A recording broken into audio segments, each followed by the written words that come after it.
fois-ci, ce n'est pas le centre d'affaires de Gênes qui va nous intéresser, mais le centre historique. Une fois garé de bon matin, c'était parti pour découvrir le cœur de ville. Ici, il y a beaucoup de scooters, des Fiat et des scooters. En même temps, quand on voit la largeur des rues, on comprend mieux pourquoi. Les enfants étaient en forme, pleins d'énergie, tant mieux, ils allaient en avoir besoin. Rue étroite, vivante, plus on s'engouffrait dans le centre historique et plus on se sentait bien.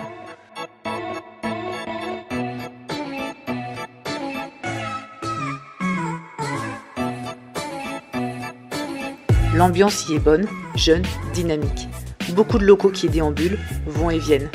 Des églises un peu partout, des bâtiments toujours typiques, peints ou colorés, les volets à l'italienne et des vendeurs de glace à chaque coin de rue. On sent un centre avec une population hétéroclite. Malgré tout ce monde, on s'y sent en sécurité.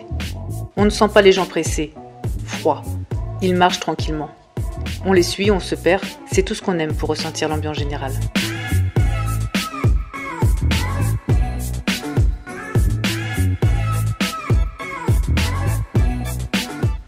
On tombe malgré tout sur la fontaine de Ferrari. Ça y est, on arrive à la fontaine si réputée sur Gênes. Et sur la cathédrale San Lorenzo. Elle déchire celle-là. Hein. On déjeune tranquillement, focaccia forcément. Cette fois, une aux oignons et l'autre avec des herbes. Delicioso. Déjà 2 heures que nous piétinons et les enfants n'avaient pas très envie de repartir marcher. Mais on avait rendez-vous avec Giando, notre propriétaire, qui travaille dans la ville. Il voulait absolument nous montrer les entrailles du centre historique. Ici un palais, ici un autre. Au bout de 40 minutes de marche, les enfants n'appréciaient plus du tout la plaisanterie. Et Giando qui filait. Petite pause dans son cabinet. Nous sommes dans les bureaux de Giando, donc c'est un avocat. Voilà, c'est pour ce genre de rencontre que nous aimons voyager. Cet homme avec qui on n'a rien en commun nous livre une partie de sa vie, de son travail, de sa ville dont il est si fier. C'est agréable de l'écouter parler, même si on comprend qu'un mot sur 2, lui parle extrêmement bien anglais, et on adore apprendre ce qu'il aime, sa passion pour les bateaux, ses problématiques d'homme. Bon, c'est pas le tout, mais il a des rendez-vous ce monsieur. On sort de chez lui et on se quitte.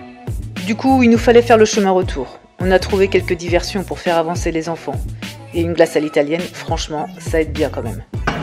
Vanille, chocolat. Une vraie glace. Chocolat.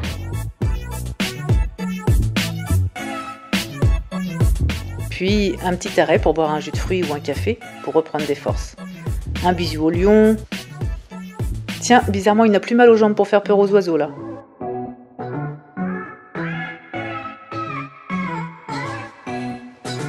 C'est quand même plus fort que moi. J'aime bien les cathédrales, il fallait que je rentre. Assez joli.